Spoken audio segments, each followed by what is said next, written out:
reveal a secret. Capítulo 21. El Frente de Liberación de los Elfos Domésticos.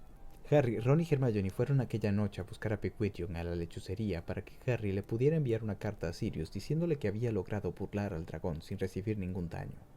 Por el camino, Harry puso a Ron al corriente de todo lo que Sirius le había dicho sobre Karkaroff.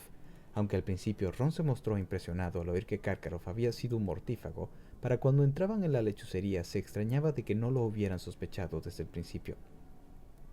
«Todo encaja, ¿no?», dijo. «¿No se acuerdan de lo que dijo Malfoy en el tren de que su padre y Karkaroff eran amigos? Ahora ya sabemos dónde se conocieron. Seguramente en los mundiales iban los dos juntitos y bien enmascarados. Pero te diré una cosa, Harry. Si fue Karkaroff el que puso tu nombre en el cáliz, ahora mismo se debe de sentir como un idiota. ¿A que sí? No le ha funcionado, ¿verdad? Solo recibiste un rasguño. Ven acá, yo lo haré». Pigwidgeon estaba tan emocionado con la idea del reparto que daba vueltas y más vueltas alrededor de Harry ululando sin parar. Ron lo atrapó en el aire y lo sujetó mientras Harry le ataba la carta a la patita. «No es posible que el resto de las pruebas sean tan peligrosas como esta. ¿Cómo podrían serlo?», siguió Ron, acercando a Pigwidgeon a la ventana. «¿Sabes qué? Creo que podrías ganar el torneo, Harry. Te lo digo en serio». Harry sabía que Ron solo se lo decía para compensar de alguna manera su comportamiento de las últimas semanas, pero se lo agradecía de todas formas. Hermione, sin embargo, se apoyó contra el muro de la lechucería, cruzó los brazos y miró a Ron con el entrecejo fruncido. «A Harry le queda mucho por andar antes de que termine el torneo», declaró muy seria. «Si esto ha sido la primera prueba, no me atrevo a pensar qué puede venir después». «Eres la esperanza personificada, Hermione», le reprochó Ron. «Parece que te hayas puesto de acuerdo con la profesora Trelawney». Arrojó al mochuelo por la ventana. Pigwidgeon cayó 4 metros en picado antes de lograr remontar el vuelo. La carta que llevaba atada a la pata era mucho más grande y pesada de lo habitual. Harry no había podido vencer la tentación de hacerle a Sirius un relato pormenorizado de cómo había burlado y esquivado al colacuerno volando en torno a él. Contemplaron cómo desaparecía Pigwidgeon en la oscuridad y luego dijo Ron: «Bueno, será mejor que bajemos para tu fiesta sorpresa, Harry. A estas alturas, Fred y George ya habrán robado suficiente comida de las cocinas del castillo». Por supuesto, cuando entraron en la sala común de Gryffindor, todos prorrumpieron una vez más en gritos y vítores. Había montones de pasteles y de botellas grandes de jugo de calabaza y cerveza de mantequilla en cada mesa. Lee Jordan había encendido algunas bengalas fabulosas del Dr. Filibuster, que no necesitaban fuego porque prendían con la humedad, así que el aire estaba cargado de chispas y estrellitas. Dean Thomas, que era muy bueno en dibujo, había colgado unos estandartes nuevos impresionantes, la mayoría de los cuales representaban a Harry volando en torno a la cabeza del colacuerno con su saeta de fuego, aunque un par de ellos mostraban a Cedric con la cabeza en llamas. Harry se sirvió comida, casi había olvidado lo que era sentirse de verdad hambriento, y se sentó con Ron y Hermione. No podía concebir tanta felicidad. Tenía de nuevo a Ron de su parte, había pasado la primera prueba y no tendría que afrontar la segunda hasta 3 meses después. «¡Oh, cómo pesa!», dijo Lee Jordan cogiendo el huevo de oro, que Harry había dejado en una mesa y sopesándolo en una mano. «Vamos, Harry, ábrelo, a ver lo que hay dentro». «Se supone que tiene que resolver la pista por sí mismo», objetó Hermione. «Son las reglas del torneo». «También se suponía que tenía que averiguar por mí mismo cómo burlar al dragón», susurró Harry para que solo Hermione pudiera oírlo, y ella sonrió sintiéndose un poco culpable. «Sí, vamos, Harry, ábrelo», repitieron varios. Lee le pasó el huevo a Harry, que hundió las uñas en la ranura y apalancó para abrirlo. Estaba hueco y completamente vacío, pero en cuanto Harry lo abrió, el más horrible de los ruidos, una especie de lamento chirriante y estrepitoso, llenó la sala. Lo más parecido a aquello que Harry había oído había sido la orquesta fantasma en la fiesta de cumpleaños de muerte de Nick casi decapitado, cuyos componentes tocaban sierras musicales. «¡Ciérralo!», gritó Fred tapándose los oídos con las manos. «¿Qué era eso?», preguntó Seamus Finnegan, observando el huevo cuando Harry volvió a cerrarlo. «Sonaba como una banshee. A lo mejor te hacen burlar a una de ellas, Harry». «Era como alguien a quien estuvieran torturando», opinó Neville, que se había puesto muy blanco y había dejado caer los hojaldres rellenos de salchicha. «Vas a tener que luchar contra la maldición Cruciatus». «No seas tonto, Neville, eso es ilegal», observó George. «Nunca utilizarían la maldición Cruciatus contra los campeones. Yo creo que se parecía más bien a Percy cantando. A lo mejor tienes que atacarlo cuando esté en la ducha, Harry». «¿Quieres un trozo de torta de mermelada, Hermione?», le ofreció Fred. Hermione miró con desconfianza la fuente que él le ofrecía. Fred sonrió. «No te preocupes, no le he hecho nada», le aseguró. «Con las que hay que tener cuidado es con las galletas de crema». Neville, que precisamente acababa de probar una de esas galletas, se atragantó y la escupió. Fred se rió. «Solo es una broma inocente, Neville». Hermione se sirvió un trozo de tarta de mermelada y preguntó: ¿Has cogido todo esto de las cocinas, Fred? Ajá, Contestó Fred muy sonriente. Adoptó un tono muy agudo para imitar la voz de un elfo. cualquier cosa que podamos darle, señor, absolutamente cualquier cosa. Son lo más de atentos. Si les digo que tengo un poquito de hambre, son capaces de ofrecerme un buey asado. ¿Cómo te las arreglas para entrar? Preguntó Hermione con un tono de voz inocentemente indiferente. Es bastante fácil, dijo Fred. Hay una puerta oculta detrás de un cuadro con un frutero. Cuando uno le hace cosquillas a la pera, se ríe y... Se detuvo y la miró con recelo. ¿Por qué lo preguntas? Por nada, contestó rápidamente Hermione.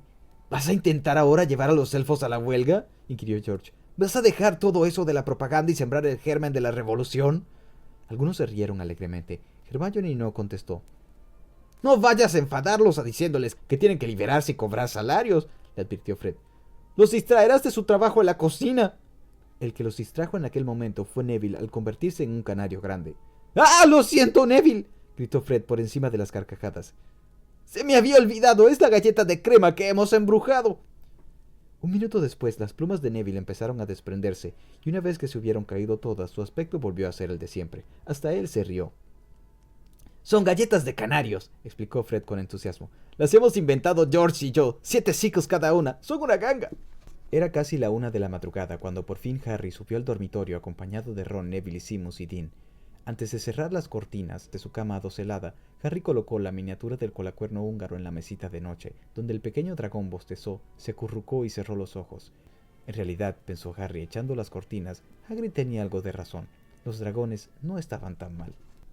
El comienzo del mes de diciembre llevó a Hogwarts vientos y tormentas de agua-nieve. Aunque el castillo siempre resultaba frío en invierno por las abundantes corrientes de aire, a Harry le alegraba encontrar las chimeneas encendidas y los gruesos muros cada vez que volvía del lago, donde el viento hacía cabecear el barco de Durmstrang e inflaba las velas contra la oscuridad del cielo. Imaginó que el carruaje de Beauxbaton también debía de resultar bastante frío. Notó que Hagrid mantenía los caballos de Madame Maxime bien provistos de su bebida preferida, whisky de Malta sin rebajar. Los efluvios que emanaban del bebedero situado en un rincón del potrero bastaban para que la clase entera de cuidado de criaturas mágicas se mareara. Esto resultaba inconveniente, dado que seguían cuidando de los horribles escregutos y necesitaban tener la cabeza despejada. No estoy seguro de si invernan o no, dijo Hagrid a sus alumnos, que temblaban de frío en la siguiente clase en la huerta de calabazas. Lo que vamos a hacer es probar si les apetece echarse un sueñecito. Los pondremos en estas cajas. Solo quedaban 10 escregutos. Aparentemente, sus deseos de matarse se habían limitado a los de su especie. Para entonces tenían casi 2 metros de largo. El grueso caparazón gris, las patas poderosas y rápidas, las colas explosivas, los aguijones y los aparatos succionadores se combinaban para hacer de los escregutos las criaturas más repulsivas que Harry hubiera visto nunca. Desalentada, la clase observó las enormes cajas que Harry acababa de llevarles, todas provistas de almohadas y mantas mullidas. ¡Los meteremos dentro!, explicó Hagrid. Les pondremos las tapas y a ver qué sucede. Pero no tardó en resultar evidente que los escregutos no hibernaban y que no se mostraban agradecidos de que los obligaran a meterse en cajas con almohadas y mantas, y los dejaran allí encerrados. Hagrid enseguida empezó a gritar: ¡No se asusten! ¡No se asusten!, mientras los escregutos se desmadraban por el huerto de las calabazas tras dejarlo sembrado de los restos de las cajas que ardían sin llama. La mayor parte de la clase, con Malfoy y Crabbe Hall a la cabeza, se había refugiado en la cabaña de Hagrid y se había atrincherado allí dentro. Harry, Ron y Hermione, sin embargo, estaban entre los que se habían quedado fuera para ayudar a Hagrid. Entre todos consiguieron sujetar y atar a 9 escregutos, aunque a costo de numerosas quemaduras y heridas. Al final no quedaba más que uno. ¡No lo espanten!, les gritó Hagrid a Harry y Ron, que le lanzaban chorros de chispas con las varitas. El escreguto avanzaba hacia ellos con aire amenazador, el aguijón levantado y temblando. Solo hay que deslizarle una cuerda por el aguijón para que no les haga daño a los otros. ¡Por nada del mundo querríamos que sufriera ningún daño!, exclamó Ron con enojo, mientras Harry y él retrocedían hacia la cabaña de Hagrid, defendiéndose del escreguto a base de chispas. Bien, esto parece divertido. Rita Skeeter estaba apoyada en la valla del jardín de Hagrid contemplando el alboroto. Aquel día llevaba una gruesa capa de color fucsia con cuello de piel púrpura y colgado del brazo el bolso de piel de cocodrilo. Hagrid se lanzó sobre el escreguto que estaba acorralando a Harry y Ron y lo aplastó contra el suelo. El animal disparó por la cola un chorro de fuego que estropeó las plantas de calabazas cercanas. ¿Quién es usted?, le preguntó Hagrid a Rita Skeeter. mientras le pasaba al esquercuto un lazo por el aguijón y lo apretaba. Rita Skeeter, reportera del Profeta, contestó Rita con una sonrisa. Le brillaron los dientes de oro. Creía que Dumbledore le había dicho que ya no se le permitía entrar en Hogwarts, contestó ceñudo Hagrid, que se incorporó y empezó a arrastrar el esquercuto hacia sus compañeros. Rita actuó como si no lo hubiera oído. ¿Cómo se llaman esas fascinantes criaturas?, preguntó, acentuando aún más su sonrisa. Esquergutos de cola explosiva, gruñó Hagrid. ¿De verdad?, dijo Rita llena de interés. Nunca había oído hablar de ellos. ¿De dónde vienen? Harry notó que por encima de la enmarañada barba negra de Hagrid, la piel adquiría rápidamente un color rojo mate y se le cayó el alma a los pies. ¿Dónde había conseguido Hagrid los esquergutos? Hermione, que parecía estar pensando lo mismo, se apresuró a intervenir. Son muy interesantes, ¿verdad? ¿Verdad, Harry? ¿Qué? ¡Ah, sí! ¡Ay! ¡Muy interesantes!, dijo Harry al recibir un pisotón. Ah, pero si estás aquí, Harry, exclamó Rita Skeeter cuando los vio. Así que te gusta el cuidado de criaturas mágicas, ¿eh? ¿Es una de tus asignaturas favoritas? Sí, declaró Harry con rotundidad. Hagrid le dirigió una sonrisa. Divinamente, dijo Rita. Divinamente de verdad. ¿Lleva mucho dando la clase?, le preguntó a Hagrid. Harry notó que los ojos de ella pasaban de Dean, que tenía un feo corte en la mejilla, a Lavender, cuya túnica estaba chamuscada, a Seamus, que intentaba curarse varios dedos quemados, y luego a las ventanas de la cabaña, donde la mayor parte de la clase se apiñaba contra el cristal, esperando a que pasara el peligro. Este es solo mi segundo curso, contestó Hagrid. Divinamente. ¿Estaría usted dispuesto a concederme una entrevista? ¿Podría compartir algo de su experiencia con las criaturas mágicas? El Profeta saca todos los miércoles una columna zoológica, como estoy segura de que sabrá. ¿Podríamos hablar de estos, escorbutos de cola positiva? Esquergutos de cola explosiva, le corrigió Hagrid. Sí, ¿por qué no? A Harry aquello le dio muy mala espina, pero no había manera de decírselo a Hagrid sin que Rita Skeeter se diera cuenta, así que aguantó en silencio mientras Hagrid y Rita Skeeter acordaban verse en las 3 escobas esa misma semana para una larga entrevista. Luego sonó la campana en el castillo, señalando el fin de la clase. Bueno, Harry, adiós. Lo saludó Rita Skeeter con alegría cuando él se iba con Ron y Hermione. Hasta el viernes por la noche, Hagrid. Le dará la vuelta a todo lo que diga Hagrid, dijo Harry en voz baja. Mientras no haya importado los esquergutos ilegalmente o algo así, agregó Hermione muy preocupada. Se miraron entre sí. Ese era precisamente el tipo de cosas de las que Hagrid era perfectamente capaz.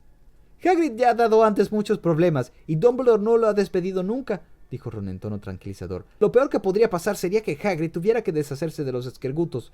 Perdón, he dicho lo peor, quería decir lo mejor. Harry y Hermione se rieron y algo más alegres se fueron a comer. Harry disfrutó mucho la clase de adivinación de aquella tarde. Seguían con los mapas planetarios y las predicciones, pero como Ron y él eran amigos de nuevo, la clase volvía a resultar muy divertida. La profesora Trelawney, que se había mostrado tan satisfecha de los dos cuando predecían sus horribles muertes, volvió a enfadarse de la risa tonta que les entró en medio de su explicación de las diversas maneras en que Plutón podía alterar la vida cotidiana. Me atrevo a pensar, dijo en su voz tenue que no ocultaba el evidente enfado, que algunos de los presentes, miró reveladoramente a Harry, se mostrarían menos frívolos si hubieran visto lo que he visto yo al mirar esta noche la bola de cristal. Estaba yo sentada cosiendo cuando no pude contener el impulso de consultar la bola. Me levanté, me coloqué ante ella y sondeé en sus cristalinas profundidades. ¿Y a que no dirían lo que vi, devolviéndome la mirada? ¿Un murciélago con gafas?, dijo Ron en voz muy baja. Harry hizo enormes esfuerzos para no reírse. La muerte, queridos míos. Parvati y Lavender se taparon la boca con las manos horrorizadas. Sí, dijo la profesora Trelawney. Viene acercándose cada vez más, describiendo círculos en lo alto como un buitre, bajando, cerniéndose sobre el castillo. Miró con enojo a Harry, que bostezaba con descaro. Daría más miedo si no hubiera dicho lo mismo 80 veces antes, comentó Harry cuando por fin salieron al aire fresco de la escalera que había bajo el aula de la profesora Trelawney. Pero si me hubiera muerto cada vez que me lo ha pronosticado, sería a estas alturas un milagro médico. Serías un concentrado de fantasma, dijo Ron riéndose alegremente cuando se cruzaron con el varón sanguinario, que iba en el sentido opuesto, con una expresión siniestra en los ojos. Al menos no nos han puesto deberes. Espero que la profesora Vector le haya puesto a Hermione un montón de trabajo. Me encanta no hacer nada mientras ella está... Pero Hermione no fue a cenar. ni la encontraron en la biblioteca cuando fueron a buscarla. Dentro solo estaba Víctor Krum. Ron merodeó un rato por las estanterías observando a Krum y cuchicheando con Harry sobre si pedirle un autógrafo, pero luego Ron se dio cuenta de que había al acecho 6 o 7 chicas en la estantería de al lado, debatiendo exactamente lo mismo, y perdió todo interés en la idea. ¿Pero a dónde habrá ido?, preguntó Ron mientras volvían con Harry a la torre de Gryffindor. Ni idea. Tonterías.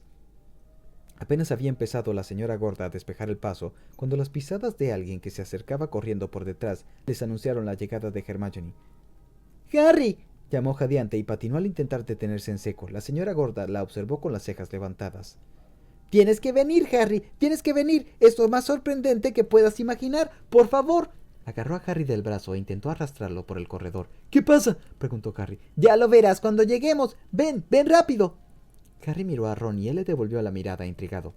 Bueno, aceptó Harry, que dio media vuelta para acompañar a Hermione. Ron se apresuró para no quedarse atrás. ¡Oh, no se preocupen por mí!, les gritó bastante irritada la señora gorda. No es necesario que se disculpen por haberme molestado. No me importa quedarme aquí franqueando el paso hasta que vuelvan. Muchas gracias, contestó Ron por encima del hombro. ¿A dónde vamos, Hermione?, preguntó Harry después de que ella los hubo conducido por 6 pisos y comenzaron a bajar la escalinata de mármol que daba al vestíbulo. Ya lo verán dentro de un minuto, dijo Hermione emocionada. Al final de la escalinata dobló a la izquierda y fue a prisa hacia la puerta por la que Cedric Diggory había entrado la noche en que el cáliz de fuego eligió su nombre y el de Harry. Harry nunca había estado allí. Él y Ron siguieron a Hermione por otro tramo de escaleras que, en lugar de dar a un sombrío pasaje subterráneo como el que llevaba a la mazmorra de Snape, desembocaba en un amplio corredor de piedra brillantemente iluminado con antorchas y decorado con alegres pinturas, la mayoría bodegones. ¡Ah, espera!, exclamó Harry a medio corredor. ¡Espera un minuto, Hermione! ¿Qué? Ella se volvió para mirarlo con expresión impaciente. Creo que ya sé de qué se trata, dijo Harry. Le dio un codazo a Ron y señaló la pintura que había justo detrás de Hermione. Representaba un gigantesco frutero de plata. ¡Hermione!, dijo Ron cayendo en la cuenta. ¿Nos quieres meter otra vez en ese rollo del pedo? No, no es verdad, se apresuró a negar ella. Y no se llama pedo, Ron. ¿Le has cambiado el nombre?, preguntó Ron frunciendo el entrecejo. ¿Qué somos ahora, el Frente de Liberación de los Elfos Domésticos? Yo no me voy a meter en las cocinas para intentar que dejen de trabajar, ni lo sueñes. No te pido nada de eso, contestó Hermione un poco harta. Acabo de venir a hablar con ellos y me he encontrado...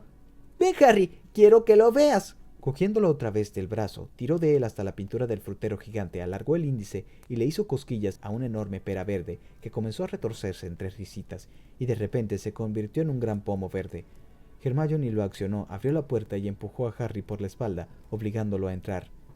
Harry alcanzó a echar un rápido vistazo a una sala enorme con el techo muy alto, tan grande como el gran comedor que había encima, llena de montones de relucientes ollas de metal y sartenes colgadas a lo largo de los muros de piedra, y una gran chimenea de ladrillo al otro extremo, cuando algo pequeño se acercó a él corriendo desde el medio de la sala. ¡Harry Potter, señor!, chilló. ¡Harry Potter! Un segundo después, el elfo le dio un abrazo tan fuerte en el estómago que lo dejó sin aliento, y Harry temió que le partiera las costillas. ¿Dobby?, dijo casi ahogado. ¡Es Dobby, señor! ¡Es Dobby! Chilló una voz desde algún lugar cercano a su ombligo. No había esperado y esperado para ver a Harry Potter, señor, hasta que Harry Potter ha venido a verlo, señor. Dobby lo soltó y retrocedió unos pasos sonriéndole. Sus enormes ojos verdes, que tenían la forma de pelotas de tenis, rebosaban lágrimas de felicidad. Estaba casi igual a como Harry lo recordaba, la nariz en forma de lápiz, las orejas de murciélago, los dedos y pies largos. Lo único diferente era la ropa.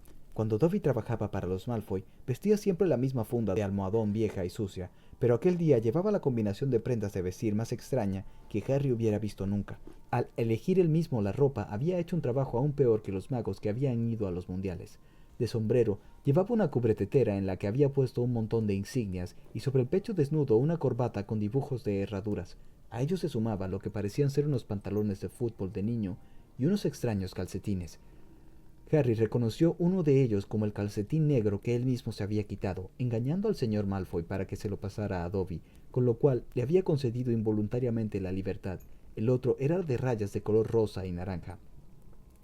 ¿Qué haces aquí, Dobby?, dijo Harry sorprendido. Dobby ha venido para trabajar en Hogwarts, señor, chilló Dobby emocionado. El profesor Dumbledore les ha dado trabajo a Winky y Dobby, señor.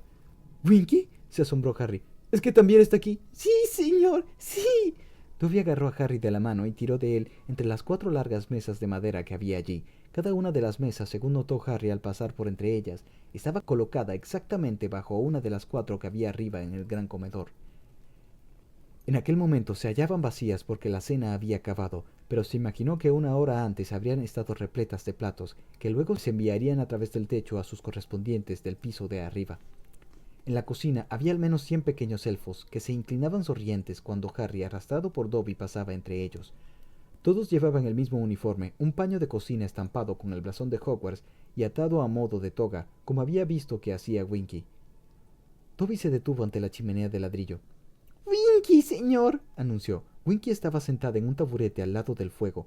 A diferencia de Dobby, ella no había andado apropiándose de ropa. Llevaba una faldita elegante y una blusa con un sombrero azul a juego que tenía agujeros para las orejas. Sin embargo, mientras que todas las prendas del extraño atuendo de Dobby se hallaban tan limpias y bien cuidadas que parecían completamente nuevas, Winky no parecía dar ninguna importancia a su ropa. Tenía manchas de sopa por toda la pechera de la blusa y una quemadura en la falda. «Hola, Winky», saludó Harry. A Winky le tembló el labio, luego rompió a llorar y las lágrimas se derramaron desde sus grandes ojos castaños y le cayeron a la blusa, como en los mundiales de Quidditch. «¡Ah, por Dios!», dijo Hermione. Ella y Ron habían seguido a Harry y Dobby hasta el otro extremo de la cocina. «Winky, no llores, por favor, no». Pero Winky lloró aún con más fuerza. Por su parte, Dobby le sonrió a Harry. «¿Le apetecería a Harry Potter una taza de té?», chilló bien alto por encima de los sollozos de Winky. Bueno, aceptó Harry. Al instante, unos 6 elfos domésticos llegaron al trote por detrás, llevando una bandeja grande de plata cargada con una tetera, tazas para Harry, Ron y Hermione, una lecherita y un plato lleno de pastas. ¡Qué buen servicio!, dijo Ron impresionado. Hermione lo miró con el entrecejo fruncido, pero los elfos parecían encantados. Hicieron una profunda reverencia y se retiraron. «¿Cuánto tiempo llevas aquí, Dobby?», preguntó Harry mientras Dobby servía el té. «Solo una semana, Harry Potter, señor», contestó Dobby muy contento. «Dobby vino para ver al profesor Dumbledore, señor. ¿Sabe, señor? A un elfo doméstico que ha sido despedido le resulta muy difícil conseguir un nuevo puesto de trabajo». Al decir esto, Winky redobló la fuerza de sus sollozos. La nariz, que era parecida a un tomate aplastado, le goteaba sobre la blusa y ella no hacía nada para impedírselo. «Dobby ha viajado por todo el país durante 2 años intentando encontrar trabajo, señor», chilló Dobby. «Pero Dobby no ha encontrado trabajo, señor, porque Dobby quiere que le paguen». Los elfos domésticos que había por la cocina, que escuchaban y observaban con interés, apartaron la mirada al oír aquellas palabras, como si Dobby hubiera dicho algo grosero y vergonzoso. Hermione, por el contrario, le dijo: «Me parece muy bien, Dobby». «Gracias, señorita», respondió Dobby, enseñándole los dientes al sonreír. «Pero la mayor parte de los magos no quieren un elfo doméstico que exige que le paguen, señorita. Pues vaya un elfo doméstico, dicen, y me dan un portazo. A Dobby le gusta trabajar, pero quiere llevar ropa y quiere que le paguen, Harry Potter. A Dobby le gusta ser libre». Los elfos domésticos de Hogwarts se alejaban de Dobby poco a poco, como si sufriera una enfermedad contagiosa. Winky se quedó donde estaba, aunque se puso a llorar aún con más fuerza. «Y después, Harry Potter, Dobby va a ver a Winky y se entera de que Winky también ha sido liberada», dijo Dobby contento. Al oír esto, Winky se levantó de golpe del taburete y, echándose boca abajo sobre el suelo de losas de piedra, se puso a golpearlo con sus diminutos puños mientras lloraba con verdadero dolor. Hermione se apresuró a dejarse caer de rodillas a su lado e intentó consolarla, pero nada de lo que decía tenía ningún efecto. Dobby prosiguió su historia chillando por encima del llanto de Winky. «Y entonces se le ocurrió a Dobby, Harry Potter, señor, porque Dobby y Winky no buscan trabajo juntos. Dice Dobby: «¿Dónde hay bastante trabajo para 2 elfos domésticos?», pregunta Winky, y Dobby piensa y cae en la cuenta, señor. «Hogwarts». Así que Dobby y Winky vinieron a ver al profesor Dumbledore, señor, y el profesor Dumbledore los contrató». Dobby sonrió muy contento y de los ojos volvieron a brotarle lágrimas de felicidad. «Y el profesor Dumbledore dice que pagará a Dobby, señor, si Dobby quiere que se le pague. Y así Dobby es un elfo libre, señor, y Dobby recibe un galeón a la semana y libra un día al mes».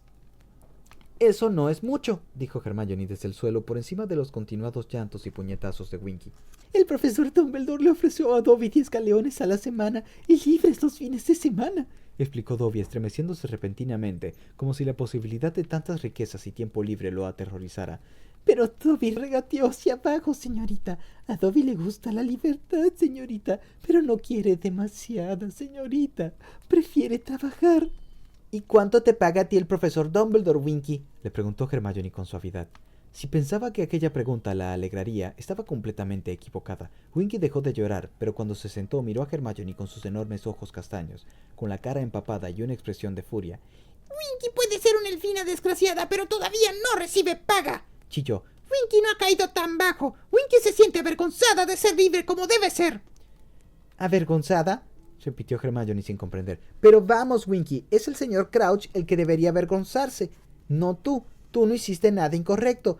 Es él el que se portó contigo horriblemente. Pero al oír aquellas palabras, Winky se llevó las manos a los agujeros del sombrero y se aplastó las orejas para no oír nada, a la vez que chillaba. Usted no puede insultar a mi amo, señorita. Usted no puede insultar al señor Crouch. Crouch es un buen mago, señorita. El señor Crouch hizo bien en despedir a Winky, que es mala. A Winky le está costando adaptarse, Harry Potter, chilló Dobby en tono confidencial. Winky se olvida de que ya no está ligada al señor Crouch. Ahora podría decir lo que piensa, pero no lo hará. ¿Entonces los elfos domésticos no pueden decir lo que piensan sobre sus amos? Preguntó Harry. ¡Oh, no, señor! ¡No! Contestó Dobby, repentinamente serio. Es parte de la esclavitud del elfo doméstico, señor. Guardamos sus secretos con nuestro silencio, señor. Nosotros sostenemos el honor familiar y nunca hablamos mal de ellos. Aunque el profesor Dumbledore le dijo a Dobby que él no le daba importancia a eso. El profesor Dumbledore dijo que somos libres para... Dobby se puso nervioso de pronto y le hizo a Harry una seña para que se acercara más. Harry se inclinó hacia él. Entonces Dobby le susurró. Dijo que somos libres para llamarlo vejete chiflado, si queremos, señor. Dobby se rió con una risa nerviosa. Estaba asustado.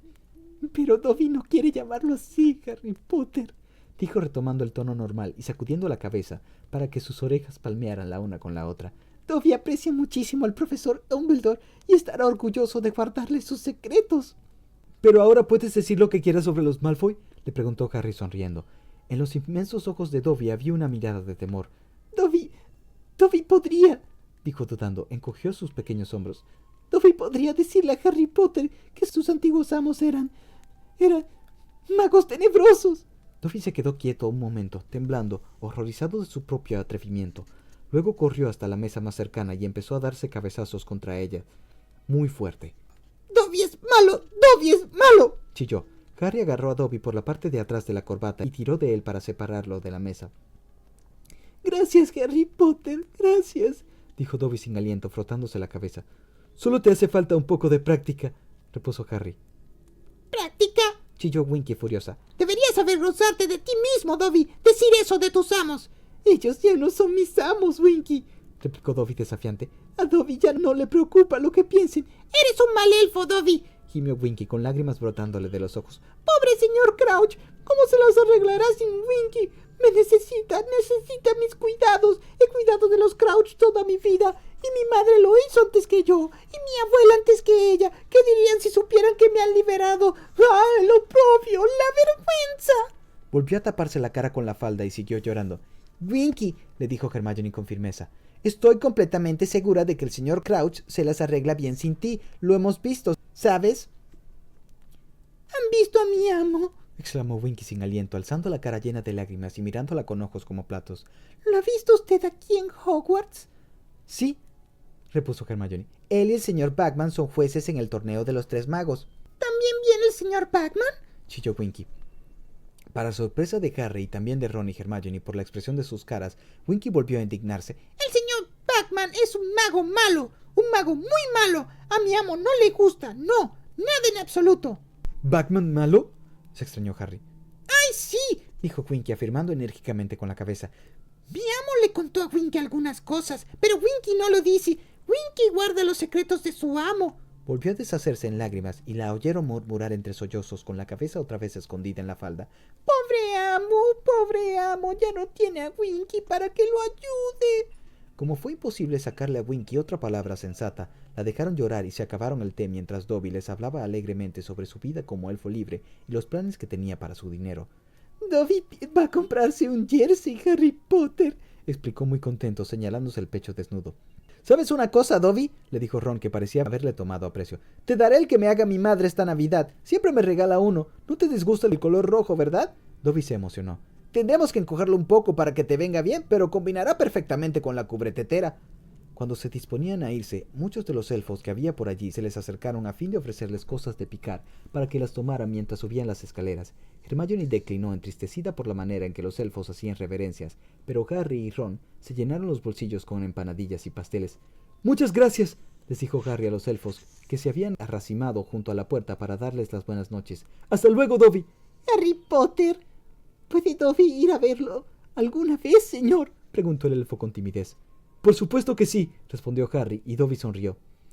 ¿Saben una cosa?, comentó Ron, cuando Harry, Hermione y él habían dejado atrás las cocinas y subían hacia el vestíbulo. He estado todos estos años muy impresionado por la manera en que Fred y George robaban comida de las cocinas, y la verdad no es que sea muy difícil, ¿no? Arden en deseos de obsequiarlo a uno con ella. Creo que no podía haberles ocurrido nada mejor a esos elfos, ¿saben?, dijo Hermione, subiendo delante de ellos por la escalinata de mármol. Me refiero a que Dobby viniera a trabajar aquí. Los otros elfos se darán cuenta de lo feliz que es siendo libre y poco a poco empezarán a desear lo mismo. Esperemos que no se fije mucho en Winky, dijo Harry. Ella se animará, afirmó Hermione, aunque parecía un poco dudosa. En cuanto se le haya pasado el susto y se haya acostumbrado a Hogwarts, se dará cuenta de que está mucho mejor sin ese señor Crouch. Parece que lo quiere mucho, apuntó Ron con la boca llena. Acababa de empezar un pastel de crema. Sin embargo, no tiene muy buena opinión de Bagman, ¿verdad?, comentó Harry. Me pregunto qué dirá el señor Crouch de él en su casa. Seguramente dice que no es buen director de departamento, repuso Hermione. Y la verdad es que algo de razón sí que tiene, ¿no? Aún así, preferiría trabajar para él que para Crouch, declaró Ron. Al menos Bagman tiene sentido del humor. Que Percy no te oiga decir eso, le advirtió Hermione sonriendo ligeramente. No, bueno, Percy no trabajaría para alguien que tuviera sentido del humor, dijo Ron, comenzando un relámpago de chocolate. Percy no reconocería una broma aunque bailara desnuda delante de él llevando la cubretetera de Dobby. Reveal.